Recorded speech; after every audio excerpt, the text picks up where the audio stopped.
Renungan harian ini diadaptasi dari buku renungan harian Start Bina Warga GKI. Shalom teman-teman, lilin kecil hari ini tentang Kapernaum. Tuhan Yesus dalam rumah ibadat di Kapernaum adalah suatu perikop dalam Perjanjian Baru yang menandai awal pelayanan Yesus secara umum. Dari Matius 4 ayat 12 sampai 17. Yesus tampil di Galilea. Tetapi waktu Yesus mendengar bahwa Yohanes telah ditangkap, menyingkirlah ia ke Galilea.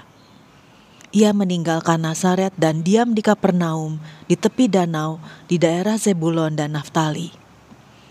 Sejak waktu itulah Yesus memberitakan, "Bertobatlah, sebab kerajaan surga sudah dekat." Mari kita mengenal lebih dekat tentang Kapernaum. Apa itu Kapernaum?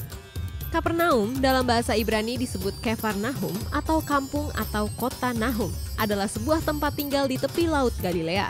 Terletak tidak jauh dari Sungai Yordan dan Danau Genesaret, sekarang dikenal sebagai Danau Kineret. Kapernaum didirikan sejak tahun 150 sebelum Masehi hingga kira-kira 750 sebelum Masehi.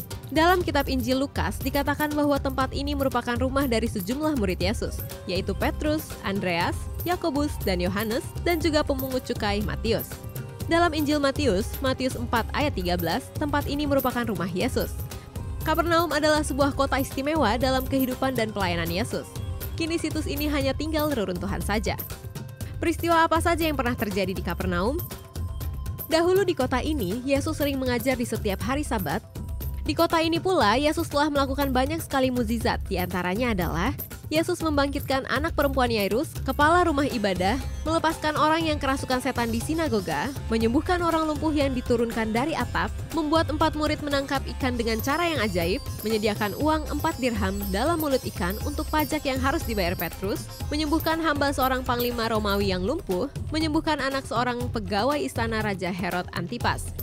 Kapernaum saat ini menjadi situs arkeologis. Inilah desa nelayan yang pernah terkenal dan menjadi lebih terkenal lagi karena tradisi Kristen menempatkannya sebagai kota di mana Yesus memusatkan aktivitas pengajaran di sinagoga setempat dan melakukan perbuatan-perbuatan ajaib. Di Kapernaum ini juga terdapat lokasi rumah Petrus yang berprofesi sebagai nelayan dan akhirnya menjadi murid Yesus.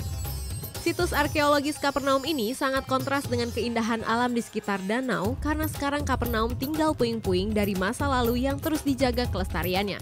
Di kota Kapernaum, Yesus telah menyembuhkan banyak orang dan mengusir setan. Namun seperti halnya Korazim dan Betsaida, kota ini justru dikecam Yesus. "Dan engkau Kapernaum, apakah engkau akan dinaikkan sampai ke langit?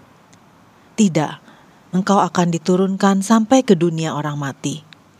Karena jika di Sodom terjadi mukjizat-mukjizat yang telah terjadi di tengah-tengah kamu, kota itu tentu masih berdiri sampai hari ini.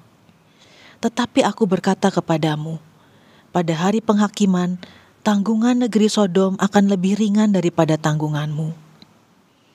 Mengapa Yesus mengecam? Kapernaum telah mendapat kemewahan bisa mendengar Yesus mengajar dan mengadakan mukjizat. Namun ada banyak penduduk di kota ini yang tidak bertobat dan percaya. Apa yang dikatakan Yesus terbukti. Tahun 750, kota ini hancur. Dan hari ini, Kapernaum hanyalah sebuah situs arkeologi, tinggal reruntuhan saja. Ayat hafalan kita dari Matius 4 ayat 13. Ia meninggalkan Nazaret dan diam di Kapernaum, di tepi danau, di daerah Zebulon dan Naftali. Mari kita berdoa. Bapa di surga, hari ini kami belajar tentang kehidupan Tuhan Yesus di Kapernaum dan melakukan banyak mukjizat. Kami percaya Tuhan Yesus adalah Tuhan yang hidup dan berkuasa. Tolong kami supaya percaya penuh pada ajaran dan kuasa-Mu. Dalam nama Tuhan Yesus kami berdoa. Amin.